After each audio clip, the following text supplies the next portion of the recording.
terimalah daripada kami apa yang kami laksanakan ini. Nabi Ibrahim tak tanya banyak. Dia terus buat. Bila dah selesai bangunan segi empat ini, pada waktu tersebut, apa yang perlu dibuat dengan bangunan ini? Allah Ta'ala perintahkan dengan perintah yang seterusnya. Serukan seluruh manusia supaya masing-masing datang mengerjakan ibadah haji. Kata Allah, وَأَذِّنْ فِي النَّاسِ بِالْحَجِّ يَأْتُوكَ رِجَالًا وَعَلَى كُلِّ ضَامِرٍ يَأْتِينَ مِنْ كُلِّ فَجٍّ عَمِيقٍ. Serulah oleh kamu, wahai Ibrahim, seluruh manusia yang berada di dunia ini, supaya mereka melaksanakan ibadah haji. Nescaya akan datang kepada kamu lelaki yang berjalan kaki dan juga menunggang unta-unta yang kurus daripada segenap ceruk dan rantau. Tuan-tuan sekalian, masa Nabi Ibrahim buat seruan ini, siapa manusia yang berada di depan Nabi Ibrahim? Tidak ada manusia. Dia patuh kepada Allah, menggunakan lidahnya untuk menyeru manusia, walaupun tidak ada sebatang tubuh manusia pun berada di depan Nabi Ibrahim pada waktu tersebut. Apabila datang perintah, Azzin fin nasi bil hajj, serulah manusia mengerjakan ibadah haji. Lalu dia terus menyeru manusia.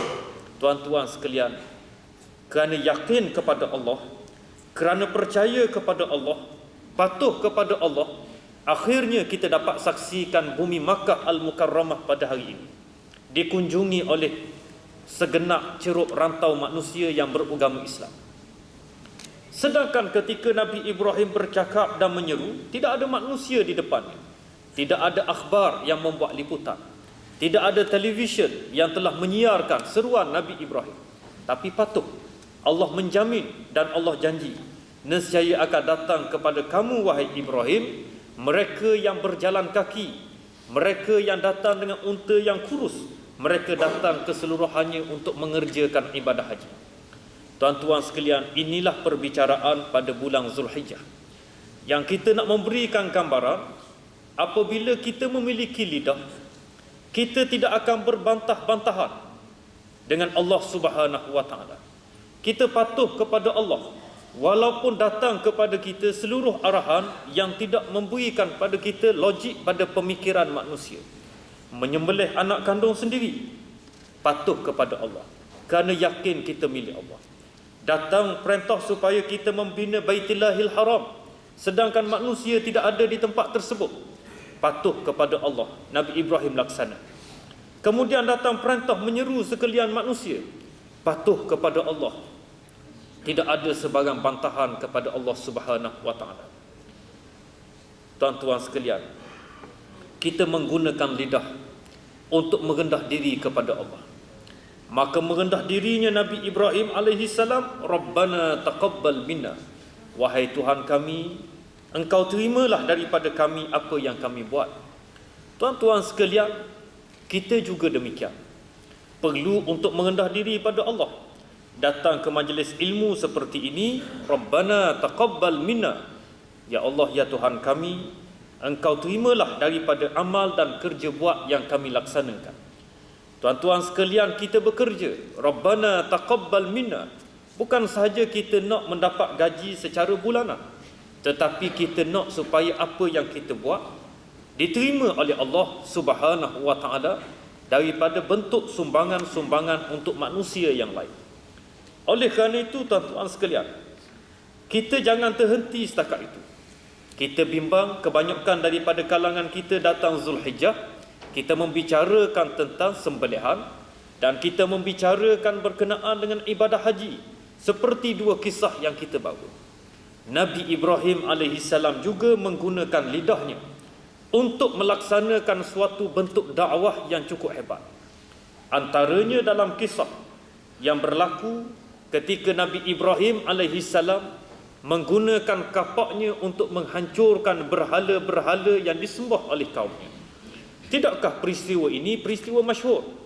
Apabila Nabi Ibrahim menggunakan kapak meruntuhkan berhala-berhala yang telah dilakukan syirik oleh kaumnya, kemudian membiarkan satu berhala yang besar digantung kapak tersebut pada tengkuk berhala yang paling besar daripada kalangan berhala yang lain. Semua yang lain hancur, sehingga kaumnya telah membuat satu keputusan Tidak ada orang lain yang telah membuat kerja-kerja seperti ini melainkan kerja Ibrahim. Kenapa Ibrahim? Kerana dia yang pernah mencela Tuhan kita. Kerana dia yang telah melakukan suatu usaha yang melawan arus daripada menyembah berhala kepada menyembah Allah. Tuan-tuan sekalian, Nabi Ibrahim dihadapkan. Lalu bermulalah peranan lidah yang dimainkan oleh seorang Nabi yang perlu dilakukan oleh kita. Berhujah, membawa mesej dakwah kepada umat Islam, kepada kaumnya, pada yang melakukan syirik pada waktu tersebut. Kata Nabi Ibrahim, "Mengapa kamu tidak bertanya berhala yang paling besar? Tidakkah kapak tergantung pada tengkuknya?" Lalu kaumnya menyatakan, "Mana mungkin kami nak bertanya berhala. Dia tidak mampu mendengar. Dia tidak mungkin untuk bercakap. Bagaimana kami nak kemukakan soalan siapa yang melakukan semua perkara ini?" Nabi Ibrahim alaihissalam terus melaksanakan tanggungjawab dakwah. Kalaulah kamu tahu dia tidak mampu mendengar, kamu tahu dia tidak mampu untuk bercakap, mengapa kamu melakukan sembahan terhadapnya? Mengapa kamu mengangkatnya menjadi Tuhan? Sedangkan sepatutnya kamu memilih Tuhan yang mampu mendengar, yang mampu untuk berkomunikasi dengan kamu, yang mampu untuk memenuhi kehendak kamu, yang akan memberikan keredaan pada kamu. Tuan-tuan sekalian, kesan daripada dakwah Nabi Ibrahim menyebabkan kaumnya terdiam. Nabi Ibrahim menggunakan peranan lidah sebaik yang mungkin. Lalu Nabi Ibrahim alaihissalam pada waktu tersebut dihukum. Antara hukuman yang dikatakan masyhur adalah dibakar hidup-hidup dalam api yang marak menyala. Dan kita dapat menyaksikan lagi bagaimana peranan yang dilakukan oleh makhluk yang lain. Nabi Ibrahim, Nabi Allah yang berdakwah, dibakar hidup-hidup dalam api yang cukup besar. Datang seekor burung yang telah membawa air menggunakan paruhnya, walaupun kecil, kemudian dititiskan ke dalam air yang marak, dalam api yang marak menyala. Ramai yang telah mempermainkan burung ini, yang berulang alik membawa titisan air menggunakan paruh, yang mempermainkan apakah kemampuan air yang digunakan dalam paruh kamu ini mampu memadamkan api. Lalu burung tersebut terus menjawab, "Benar. Aku juga tahu tidak mungkin api mampu dipadamkan. Tetapi aku yakin aku mampu menjawab di hadapan Allah, menjadi satu bukti kepada Allah bahawa aku telah melaksanakan satu kerja yang menyebabkan Nabi Allah ini paling tidak ada usaha untuk menyelamatkan Nabi Allah yang diutuskan ini daripada hangus terbakar. Sekurang-kurangnya aku membantu Nabi Allah, dan inilah yang aku lakukan." Seekor burung lebih memahami apa tanggungjawab yang perlu dilakukan olehnya ketika mana berdepan dengan situasi seperti itu. Tiba-tiba kita, tuan-tuan sekalian, balik perbincangan kita. Dalam situasi pada hari ini, apabila datang bimbingan daripada Nabi SAW supaya memiliki akhlak yang cukup terbaik, antaranya kita pastikan hubungan persaudaraan kita ini kukuh. Dan di antara kaedah untuk kita kukuh, menjaga lidah yang cukup tajam yang bakal digunakan oleh kita.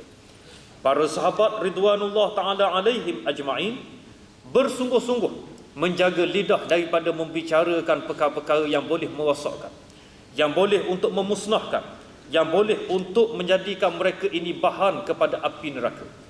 Maka Abu Bakar As-Siddiq yang kita nyatakan tadi, antara contoh yang telah menjaga lidah daripada berkata-kata dengan perkara-perkara yang tidak sepatutnya.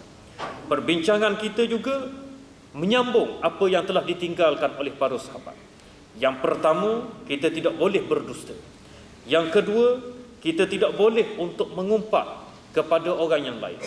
Yang ketiga, kita tidak boleh menyalahi janji. Yang keempat, kita tidak perlu untuk berbantah-bantahan dan berkata-kata pada sesuatu yang tiada memberi faedah.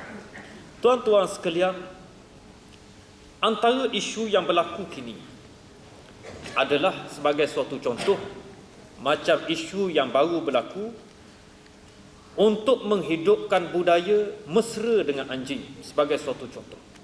Saya yakin ramai orang tertanya-tanya, sudah begitu lama kita sensitif dengan anjing, Tuan-tuan sekalian, Islam tidak sensitif dengan anjing. Islam adalah agama yang penyayang. Untuk berbicara tentang penyayangnya Islam, sebenarnya telah diberikan gambaran yang cukup lama. Islam tak izin kita mengkhianati binatang walaupun ia daripada najis mughallazah. Islam tak izin kita mengkhianati walaupun khinzir. Kita tidak membenarkan untuk kita khianati dan zalimi anjing. Daripada sudut kasih sayang, Islam adalah agama yang paling terbaik. Cuma Islam memiliki peraturan. Di antara peraturannya, mengikut peraturan yang telah dibawa oleh mazhab-mazhab di dalam Islam. Ada pun budaya kita mengajar masyarakat beragama Islam untuk mesrakan diri dengan anjing. Kita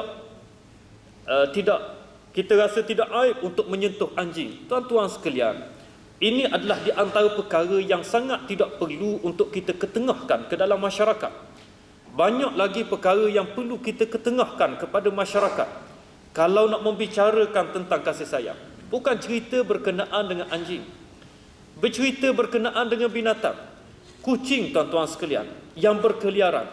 Berapa ramai daripada kalangan kita yang memberi kasih sayang kepada kucing? Berapa ramai yang memberi kasih sayang kepada anjing yang berkeliaran? Bukan sahaja anjing yang cantik untuk kita berikan perhatian, bukan sahaja kucing yang cantik untuk kita beri perhatian. Seluruh makhluk Allah, Islam menerapkan budaya kasih sayang kepada diri antara sesama makhluk. Malangnya, tuan-tuan sekalian, hari ini kita suka buat perkara-perkara yang tidak sepatutnya, sehingga kita membiarkan apa yang perlu untuk kita laksanakan. Keutamaan. Takkanlah kita bawa budaya mesra sehingga menyebabkan kita nak memelihara anjing dalam rumah kita. Adakah budaya seperti ini yang perlu diterapkan?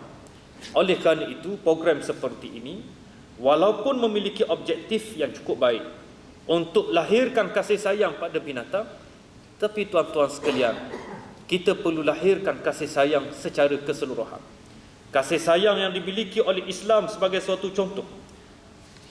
Dalam kisah anjing, seorang pelacur di dalam hadis Riyadhus Salihin yang telah mendapat syurga kerana memberi minum kepada anjing yang haus, anjing yang dahaga, yang berusaha gigih turun ke dalam telaga menggunakan kasutnya, kemudian diambil kembali pergi kepada anjing tersebut untuk diberi minum. Walaupun dia seorang pelacur, tetapi Allah Ta'ala merahmatinya. Tuan-tuan sekalian, saya ingin memberi gambaran yang lain. Dalam tempat kita ini, tuan-tuan sekalian, dalam negara ini, ramai lagi umat Islam. Saya memberi contoh daripada kalangan bangsa kita yang terjebak dengan najis dadah yang cukup membimbangkan. Tuan-tuan sekalian, kalau tuan-tuan rajin pergi ke mahkamah juwana setiap negeri, mahkamah ini kita tak boleh masuk ke dalamnya. Perbicaraan ini perbicaraan tertutup antara penasihat undang-undang beserta dengan peguam dan pihak keluarga. Berapa banyak kes-kes yang melibatkan anak remaja kita, khusus daripada kalangan orang yang berbangsa Melayu, dihadapkan saban hari di mahkamah-mahkamah juwana yang tidak mendapat liputan dalam media, tetapi mereka dirosakkan dengan kemeluk sosial yang cukup dahsyat. Saya bercakap dengan penasihat undang-undang, tuan-tuan sekalian. Dia sebut kepada kita antara yang paling jahat sekali adalah handphone, smartphone pada hari ini. Anak-anak kita pada hari ini terdedah dengan pelbagai kerosakan yang cukup membimbangkan. Sama ada isu yang membabitkan sosial, isu yang membabitkan dadah. Membabitkan dadah, tuan-tuan sekalian. Kalau kita nak berbicara, kita akan berdepan dengan anak-anak muda yang cukup tragis apabila sudah mula jinak dengan pil-pil khayal, yang sudah mula jinak dengan najis dadah. Mereka akan berdepan dengan masa depan yang cukup gelap. Tuan-tuan sekalian, satu kes yang dibawa kepada saya, dia merupakan seorang yang sudah meninggalkan pil-pil khayal, sudah memiliki keluarga, memiliki isteri, tetapi ketika bujang pernah ditangkap oleh polis, tidak di-lock up, tetapi apabila dibuat urine test, dia positif terlibat dengan pil-pil khayal ini. Perkara ini diletakkan di dalam rekod Kementerian Dalam Negeri, sehingga apabila dapat peluang bekerja menjadi pihak security di sekolah, seorang jaga, bekerja beberapa tahun, mendapat gaji yang cukup baik untuk dinisbahkan keluarga yang kecil. Tapi tuan-tuan sekalian, baru-baru ini dapat satu surat notis berhenti 1 bulan kerana pihak Kementerian Dalam Negeri memiliki rekod tersebut. Dia positif dengan ujian saringan yang telah dibuat suatu ketika dahulu. Bagaimana dia nak meneruskan kehidupan? Tuan-tuan sekalian, benar, sedikit sebanyak dia akan berdepan dengan risiko kesulitan menguruskan ahli keluarga. Dan apa yang cukup membimbangkan kita, apabila dia stres, apabila dia berada dalam keadaan yang tertekan, dia kembali kepada terjebak peristiwa-peristiwa yang lama. Yang terlibat adalah anak Melayu. Jadi tuan-tuan sekalian, kita sibuk dengan anjing, tapi anak-anak Melayu yang berada dalam keadaan cukup membimbangkan. Saya lebih gerun melihat keadaan seperti ini. Bangsa kita, anak-anak remaja yang sudah terlibat dengan pelbagai perkara yang cukup menggerunkan. Sama ada rempit, sama ada dadah, sama ada pil khayal, sama ada aktiviti sosial. Tuan-tuan sekalian, perkara ini perlu untuk diberikan suatu perhatian oleh kita semua. Dan akhirnya tuan-tuan sekalian, yang kelima, mengadu domba. Sabda Nabi SAW, la yadkhulul jannata namam, tidak memasuki syurga orang yang mengadu domba. Sesungguhnya ulama telah bersepakat bahawa mengadu domba itu dosa besar. Apakah yang dimaksudkan dengan mengadu domba? Iaitu memindah perkataan setengah manusia kepada setengah yang lain, bertujuan membinasakan antara mereka dan menjadikan mereka berkelahi. Adapun memindahkan perkataan kerana nasihat, bagi mereka yang dipindahkan perkataan kepadanya, maka ia wajib. Ia tidak termasuk dalam mengadu domba yang dilarang. Tuan-tuan sekalian, politik pejabat banyak berlaku mengadu domba. Apabila kita nak memperlagakan antara seorang kaki tangan dengan pihak atasan, antara sama kaki tangan, kita mengadu domba dengan tujuan-tujuan yang hanya kita sahaja yang tahu. Tuan-tuan sekalian, barang sesiapa yang terlibat dengan mengadu domba, mereka cipta cerita-cerita yang bukan-bukan. Pergi kepada si A, menceritakan berkenaan dengan B. Pergi kepada si B, menceritakan tentang si A. Yang akhirnya, pertelagahan berlaku antara A dan B. Maka pada waktu tersebut, jaminan daripada Nabi, amaran daripada Nabi, la yadkhulul jannata namam, tidak akan masuk syurga orang-orang yang terlibat dengan mengadu domba ini. Tuan-tuan sekalian, kita harap kita yang mendengar bicara Nabi, yang mendengar pesanan daripada ulama-ulama yang soleh ini, daripada kitab karangan seperti ini, kita dapat mengambil manfaat dan seterusnya kita dapat membina hubungan yang lebih baik antara sesama kita dengan cermatnya kita memelihara lidah kita dan perbicaraan kita, insya-Allah. Saya mengira cukup setakat ini perbincangan kita pada petang ini. Mudah-mudahan Allah Subhanahu wa taala memberi manfaat kepada kita semua dan kita akan sambung balik pada bulan hadapan untuk membicarakan besar dan banyaknya kejahatan lidah. Wa huwal muwaffiqu bis-shawab wa huwal hadi ila sabilir rasyad. Tuan sekalian, saya minta umum berhubung dengan sumbangan dakwah di Sarawak. Ada orang marah kita buat macam-macam di Sarawak dakwah ni tuan-tuan sekalian untuk mualaf, mereka yang telah memeluk agama Islam, yang masih belum kenal mengaji Al-Quran dan tak boleh sembahyang dengan sempurna. Rakan-rakan kita yang menganjurkan kelas di sana dalam keadaan yang cukup terdesak, untuk kita bantu pengajian dan juga melunakkan hati-hati mereka dengan sumbangan-sumbangan fi sabilillah, kerana tanggungjawab ini, tanggungjawab memelihara seseorang kekal dalam Islam adalah tanggungjawab yang lebih besar. Bukan saja ghairah untuk memastikan orang lain memeluk Islam, tapi yang telah memeluk Islam kita memberikan perhatian, insya-Allah. Jadi fokus pada misi ini adalah di Sarawak, di Miri, insya-Allah. Kita akan bertolak pada 24 hari bulan untuk memulakan misi ini, insya-Allah. Jadi tuan-tuan yang ingin buat sumbangan di sana, di belakang sana boleh dipanjangkan insya-Allah. Saya rasa cukup setakat ini saja. Mudah-mudahan Allah SWT memberkati kita semua. Wallahu tabaraka wa ta'ala a'la wa a'lam. Assalamualaikum warahmatullahi wabarakatuh. Kafaratul majlis dan suratul asr.